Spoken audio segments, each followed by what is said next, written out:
não sai por questão, por exemplo, de crise com Deus. Não sai. Dificilmente alguém assim, sabe, que ou nasceu em família cristã evangélica, ou se converteu, eu converti com 15 anos, e de repente assim, entrou numa crise com os 20 e poucos, essa coisa, porque a universidade, né?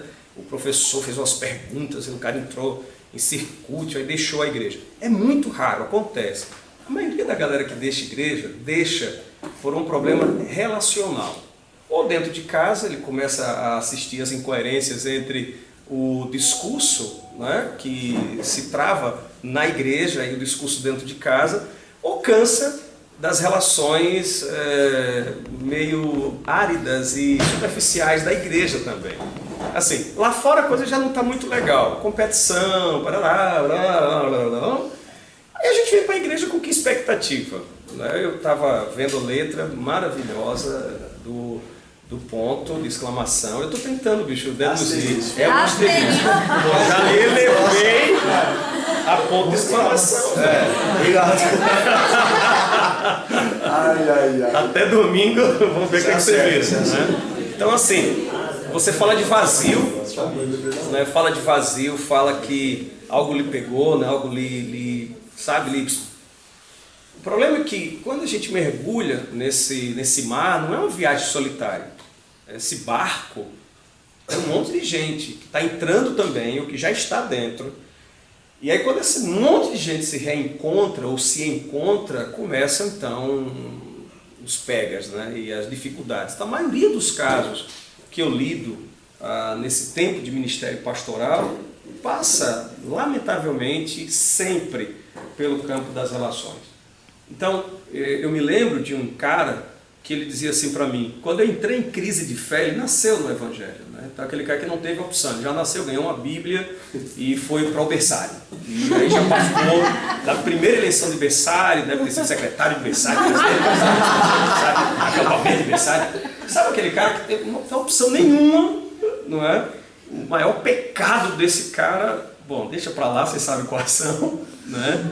Mas ele, quando entrou em crise de fé, ali, pelos 15, 16, 17 anos, na verdade a crise de fé era o seguinte, ele queria curtir a vida, aquilo que uma outra cantora evangélica diz assim, tudo que eu gosto, é um cantor gospel, tudo que eu gosto é proibido, é imoral ou engorda. E aí chegou a hora que você quer ver se realmente engorda, se realmente é proibido e se realmente é imoral. Né? Então ele disse, quando eu entrei nessa crise, eu pensei em sair da igreja. Mas aí eu fiz a seguinte ponderação, eu tenho mais amigos dentro da igreja ou fora da igreja. E aí naquela matemática dele, pragmática, os amigos dele, estavam dentro da igreja. E ele diz assim, tem uma época que eu ia para a igreja, cara, francamente, não ia para ouvir sermão, não ia para cantar, não ia para nada. Eu ia para encontrar os meus amigos. Aí passou a crise. Passou a crise, aquelas relações me salvaram. E eu continuo até hoje na igreja. Hoje ele tem 44, 45 anos, está casado, tem filhos e está dentro da igreja. O problema é quando você entra nessa crise e aí vai fazer a matemática e descobre que quantos amigos eu tenho dentro da igreja. Aí você diz assim, tem aquela jovem do acampamento do ano passado, não é minha amiga. Ela ficou com meu namorado, inclusive. Não tem esse lance? Tem aquela também, não, aquela é terrível. Tem aquele, não, aquele só foi uma massa, não é? Aí descobre que tem mais amigos na universidade, tem mais amigos fora. Pô, aí a conta não bate, entendeu? Então eu acho assim que há uma conspiração divina para que a gente acabe conversando um pouco sobre esse lance de relacionamentos, esse lance de encontros e desencontros que acontecem o tempo todo com a gente. Uma outra decisão que eu tomei é que nós vamos navegar o tempo todo pelo Evangelho de João. Na verdade, a gente está desde o início do ano, pastor Cláudio, estudando a comunidade joanina, porque vocês sabem que cada evangelista daquele acabou construindo uma comunidade. Então Lucas, por exemplo, Lucas e Atos não é só um evangelho que ele escreveu, na verdade é líder de uma comunidade lucana. Então tem toda uma linha teológica, tem a comunidade petrina, que está muito ligada a Marcos. Então cada comunidade tem a comunidade de Barnabé, tem a comunidade de Tomé, tem muita coisa mesmo. Inclusive muita coisa que diz ser apócrifo, a gente lamenta até hoje que poderia estar aqui e a gente acaba perdendo, por exemplo, a Didaquê. A Didaquê foi um livretinho escrito que era as primeiras aulas, as primeiras lições, os primeiros neófitos que estavam aderindo ao cristianismo há 2000 anos atrás. Esse livrinho existe por aí editado, mas não está na Bíblia. Então é uma pena. E nós não somos idólatras, né? Nós somos protestantes, assim, quebramos nossa imagem de Maria, de Iemanjá, mas a gente tem um apego a este livro, que é uma coisa fantástica. Eu sou de um tempo, por exemplo, que você não podia, uma calçada bem quente, aí você vai sentar. No Nordeste, por exemplo, diz assim, uma mocinha virgem não pode sentar numa calçada muito quente, porque senão deixa para lá. Não é? Então, e os rapazes também. Os rapazes eu posso falar, porque pode cozinhar os testículos. Então, para se preservar, o menino pode ter essas coisas, aí você punha a Bíblia. Lembra uma vez eu botei a Bíblia e sentei, para quê? Levei um esporro, porque eu estava sentando na palavra de Deus. E a palavra de Deus não pode se sentar. Às vezes serve de tapa-seco, dependendo da saída. Que a galera fica por ali tentando e a pessoa com a Bíblia assim, não vê. Pode também. Tem muito serviço, né? Tem muita utilidade. Mas assim, esse livro fechado é só um livro. Esse livro aberto e lido de qualquer jeito é um perigo. É um perigo. Gente mata com esse livro na mão. Né? Gente discrimina. Eu tive, o ano passado, eu passei 4 meses fora, no Missouri. E por que eu fui parar? O pessoal me pergunta, como é que a pessoa vai fazer 4 meses de estágio para o Missouri? Eu disse, meu amor, que eu não podia ir para Nova York. Você acha que se eu pudesse passar 4 meses em Miami e Los Angeles? Também está assim de latino. Então, aonde é né? Missouri? Onde é o Missouri? Fica, eu garanto, nos Estados Unidos da América. Aí adianta dizer que fica assim do lado do Mississippi. Já melhora, porque o pessoal lembra da queimada. E era nesse ponto que eu queria chegar, ponto de exclamação. É que eu fui num museu em Memphis, onde mataram o King, lá no motel que mataram. Gente, o motel é o hotel. Né? Mas King era chegar também.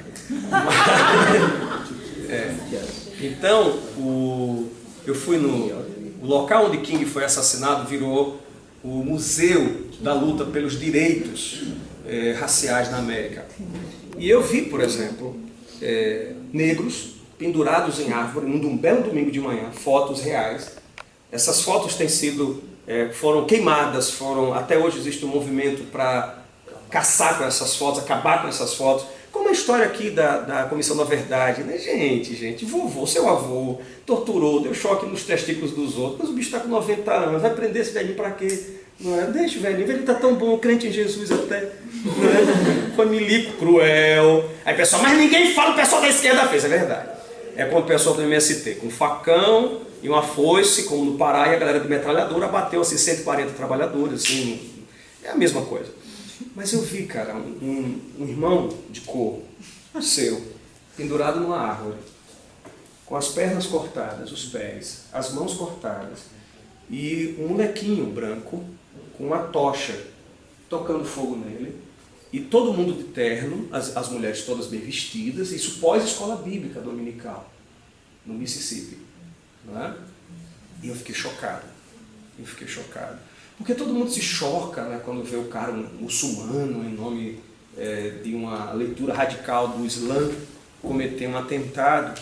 Mas é bom que a gente acorde, porque esse livro, mal lido e mal conduzido, ele é capaz de cometer atrocidades. Eu confesso a você que eu fiquei chocado com algumas cenas, com algumas fotos, e isso o pessoal de Bíblia, debaixo do braço, assim, igrejas sendo queimadas, entendeu?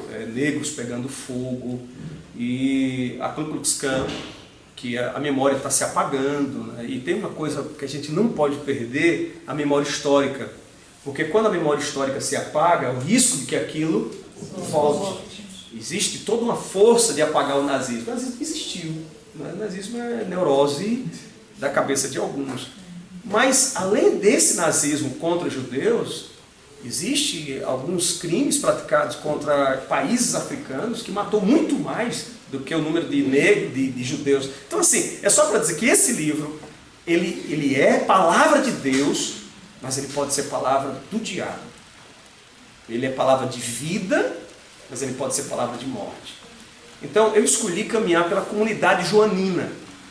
A comunidade joanina, por alguns motivos rápidos. E a comunidade joanina, óbvio, inclui o Evangelho de João, as cartas de João e o Apocalipse. Então, eu resolvi caminhar dentro desse universo. Por algumas questões básicas. Primeiro, porque é o evangelho mais relacional que tem na Bíblia. Do Novo Testamento, ele é o mais relacional. Por exemplo, é o evangelho onde vai aparecer samaritano, grego, mulher. Tem muita atuação feminina nesse evangelho. Então, eu resolvi caminhar por ele. Também resolvi caminhar por ele porque é engraçado, o personagem central não tem nome. Não tem nome. Ele é o discípulo amado. E aí, eu estava conversando, acho que foi ontem com alguém, antes de ontem, não sei nunca quando é que eu converso com alguém, porque eu converso o tempo todo com alguém, que se o Evangelho de João fosse escrito por João, ele não seria anonimizado. Agora deu um Rogério Magri, um grande ministro que esse país teve, era Collor, que dizia um monte de bobagem e ele transformava em verbete. Então, obviamente que, por exemplo, se foi João que deitou no peito de Jesus, estaria assim, e João deitando-se no peito de Jesus. Se foi João que estava lá na beira da cruz, e a gente vai ver esse texto depois, Jesus diria assim, João, eis aí a tua mãe, eis aí João, o teu filho. É engraçado que João perde o nome no Evangelho de João. Então isso leva a uma desconfiança que pode ter sido João, o autor da comunidade, mas pode não ter sido João. E aí existe uma pista forte de que possa ter sido a casa de Betânia. A casa de Betânia, e o asterisco, exclamação, já está aqui indicando uma suspeita de que Lázaro seja esse forte candidato, mas também o Código da Vinci não está tão... porque aquele livro ele não é pura ficção. Aquele livro se baseia em muita pesquisa bíblico-teológica, claro, depois o cara deu umas viajadas, não é? Mas, de fato, há uma grande probabilidade, sim. E aqui eu não quero escandalizar ninguém, mas o pastor Cláudio está aqui para repor as coisas depois, que está sendo gravado, para que os três se juntem, façam um comitê teológico e diga, passem a regra, esqueça tudo, era quase meia-noite, entendeu? E todo mundo já na vibe, assim, uhul, tal. Enfim, por exemplo, eu me lembro de um amigo meu, ela conhece, Valdir Martins, numa classe de novos crentes, na minha igreja. Quando ele trabalhava comigo, ele fez uma pergunta para novos crentes. Tem algum novo crente aqui? Sim, bem novinho. Pronto, quanto tempo tem que ser crente?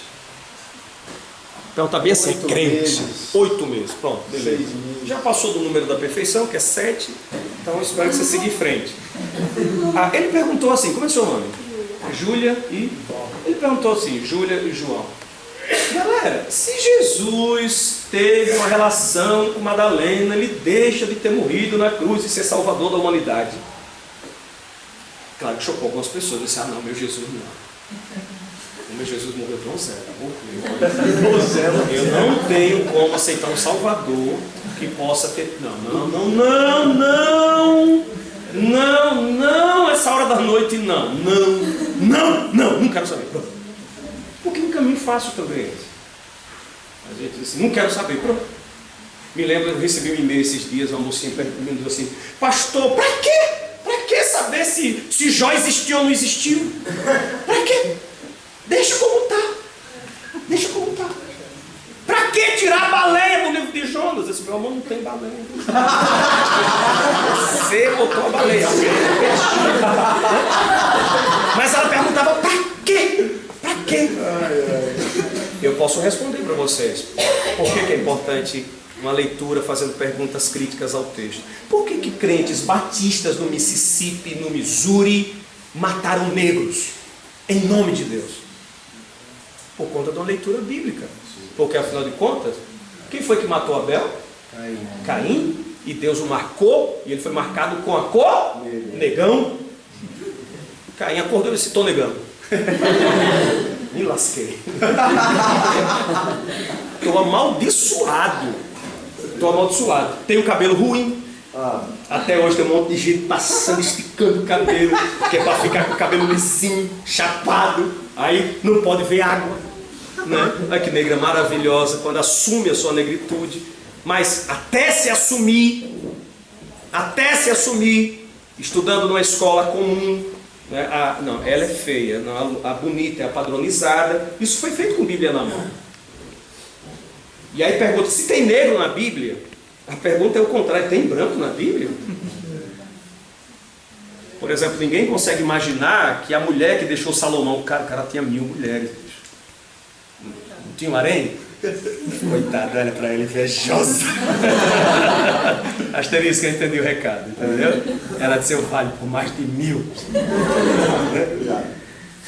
Mas veja, alguém consegue imaginar que a mulher que deixou Salomão louco era uma negra?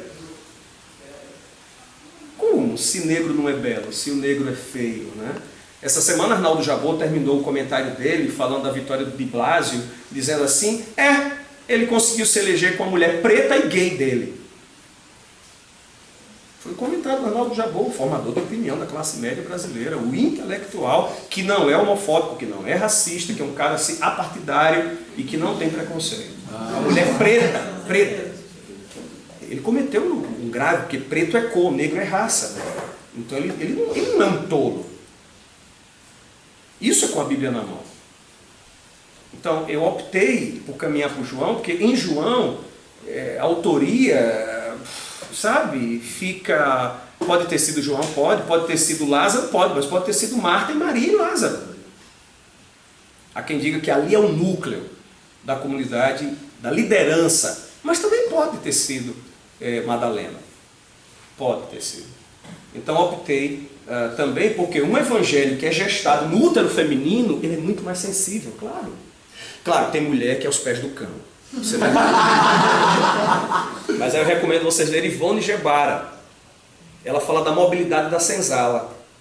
Ivone Gebara é uma teóloga católica, calada pelo Papa, né, os papas anteriores, porque ela levanta altos questionamentos sobre a igreja, mas também ela defende que o corpo da mulher é da mulher.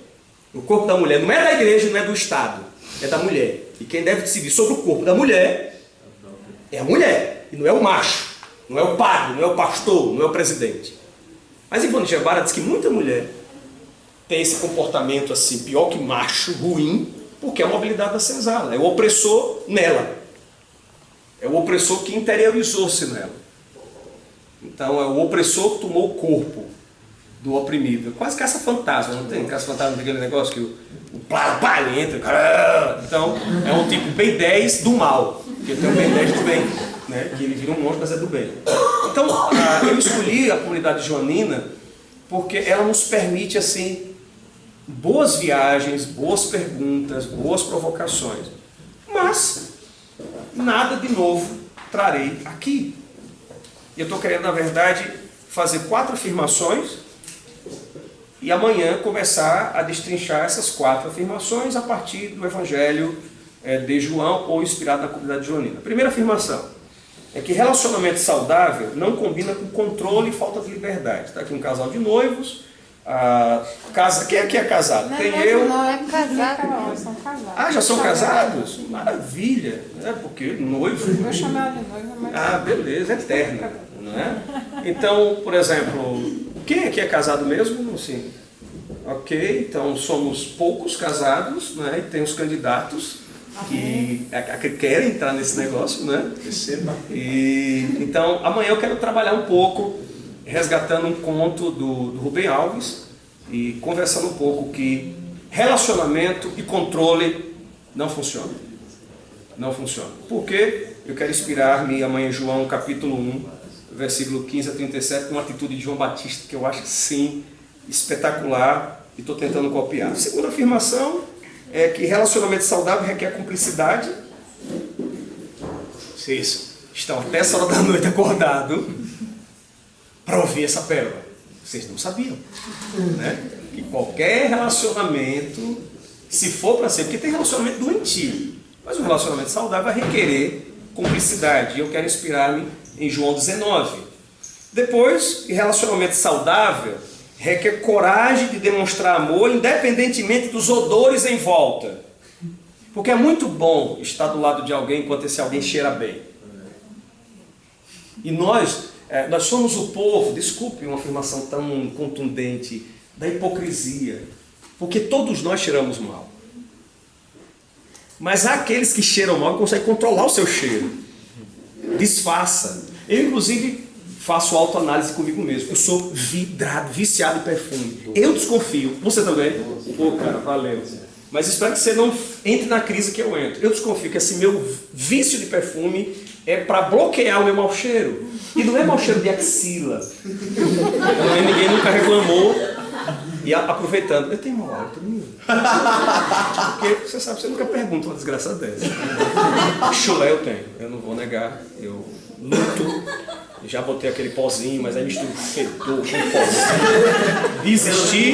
Desisti, velho. Desisti, digo, ó, relaxa, foi Deus que fez. Deixa aí. Mas assim, todo mundo tem. Mas uns têm odores ruins que são toleráveis pela sociedade e pela religião. Outros têm odores que não são muito toleráveis. Então a gente vive numa luta para tentar expurgar, expulsar, vencer, banir, rasgar, cortar, sei lá, criptografar. Não sei porque eu usei criptografar. Ninguém, eu não sei, mas tudo bem. Esse negócio de quem está falando, fala qualquer bobagem bom, e aí a última reflexão que eu quero fazer, essa lá, é que relacionamento saudável, óbvio, requer mesa, tomada de posição e intimidade profunda. Então eu quero caminhar nessas 4 afirmativas e no Evangelho de João, lendo o texto, lendo com vocês e perguntando coisas ao texto, tentando olhar para o texto e, sei lá, ao final, quem sabe, rogar que o Espírito nos ajude a sair daqui com um desejo quase suicida de se relacionar. Porque deixa eu ser sincero com vocês. Cara, relacionamento é trabalho, bicho. Entendeu? A melhor forma de viver mesmo, para você não encher o saco de você mesmo e dos outros, é você trancar numa bolha. O problema é que, por exemplo, uma pessoa como eu preciso de gente. Eu preciso pegar, tá? Conversar, ouvir, brigar, cheirar, sabe? Gente, viciada em gente. Então, como uma pessoa como eu vai viver trancada numa bolha? Só que eu também sou um problema. Porque eu sou chato pra cacete. Entendeu? Ao mesmo passo que eu sou uma pessoa assim, engraçadinha. Tem dias, bicho. Quer dizer, eu tô com o ovo virado, eu não vou usar uma expressão dessa, pelo amor de Deus. É muito chulo, né? Até porque as meninas não sabem o que é isso. Então vocês podem dizer assim, tô com o útero virado, pronto. Então eu tô insuportável. Então relacionamento é bombástico, é um troço assim, sabe? Nitroglicerina pura. Mas o que fazer se nós fomos criados para isso? Se nós somos seres relacionais, se a gente precisa uns dos outros, o que fazer? Não é? O que fazer? Então, é arriscado, mas ao mesmo tempo, por exemplo, de saída. Quem é que se lembra de uma história relacional trágica? Assim, uma história com um amigo, que virou ex-amigo, que você espera que ele tenha até partido para a glória. Não pode dizer o nome, mas alguém lembra? Uma experiência traumática assim, né? Eu lembro, tá bom. Porque a cabeça fica... Claro, lembrar dos que fizeram comigo é muito mais fácil. Eu sempre tenho dificuldade de lembrar do que eu fiz. Mas também, quando você lembra de coisas, de pessoas que você diz assim, essa pessoa não é uma pessoa, é um anjo, não é possível. Que foi assim, sabe, literalmente um oásis na sua vida. Então, o que a gente faz? Por um lado, nessa arte de se relacionar, você pode encontrar pessoas assim, vai ser uma furada. Mas você também poderá encontrar pessoas assim, você dizer, onde você andava? Aonde você andava? Né? Por que você não me ligou antes? Por que você não postou no meu Facebook? Agora tudo é Facebook. Né? Facebook, né? Enfim. Então, é mais ou menos isso que a gente deve conversar. E espero que a gente esteja orando para tentar tentar sair daqui querendo esse negócio. É complicado, é desafiador. Mas eu só sou o que sou pelas relações. Então, eu sou uma pessoa que acredito em relações. Eu acredito nisso. Mesmo me machucando muito. Mesmo me ferindo muito. Mas eu sou daqueles suicidas, entendeu? Não desisto. Eu gosto de gente. E sou daqueles assim, sabe? Que se arrasta, que se choca. Amor vagabundo. Coração vagabundo. Não tem vindo assim? Coração sem amor. Conhecem? É um pobre coitado, é mais um rejeitado, é mais um sofredor. Valdir Soriano é o novo. Eu sou um coração vagabundo. Mas prefiro um coração orgulhoso, um coração solitário, um coração que está assim para as relações. Eu prefiro apanhar, eu prefiro me quebrar, eu prefiro me machucar, mas não desistir.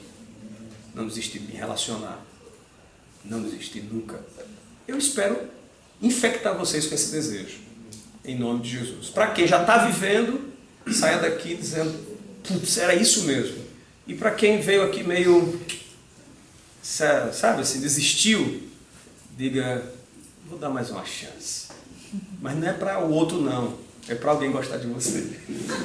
Porque às vezes o problema todo somos nós, né? Quer dizer, somos nós não, sou eu. Para não botar vocês numa roupa. Vamos orar? É mais ou menos isso que a gente deve conversar sobre relacionamento saudável. Bom, isso na minha cabeça, óbvio. Né? Vamos orar então? Pai, olha, foi um dia muito corrido. Estudo, trabalho, tanta coisa, trânsito, chuva. E a gente chegou aqui. E eu quero louvar ao Senhor, porque essa galera aponta a resistência num mundo onde ninguém quer mais se sentar para estudar, para escutar, para se conhecer, para ficar numa fila, para dormir junto, um ronca, outro reclama, quem botou papel no chão, quem não deu descarga, essa desgraceira toda que vai rolar aqui esses dias. Então eu louvo ao Senhor, porque esse pessoal que está aqui está dizendo assim, nós acreditamos que é possível alimentar a utopia, que um mundo novo é possível, através da gente, através das relações, e isso é para a glória e honra do Teu nome. Que o Senhor nos ajude a vencer, obviamente, toda a artimanha maligna que vai tentar se infiltrar entre a gente, atrapalhando nossa caminhada. E que ao final a gente possa dizer assim, poxa, valeu a pena, foi bom. Foi bom. Que alguma coisa tem que ser bom. Ou a música, ou a mensagem, ou a paisagem, ou as relações, a comida. Mas vai valer a pena. Porque a gente orando por isso aqui. A gente não fez isso aqui para ganhar dinheiro. Tudo nesse mundo é para ganhar dinheiro. E essa galera não pensou nisso aqui para ganhar dinheiro. Ninguém aqui vai colocar isso no currículo Lattes. A galera veio aqui porque acredita. Alguns vieram mesmo dizendo, Senhor, quebra e molda a minha vida. Eu estou aberto. Então, que o Senhor tenha liberdade absoluta sobre nossas vidas, em nome de Jesus. Amém. Bom, amanhã de manhã a gente continua conversando, tá bom? Desculpe qualquer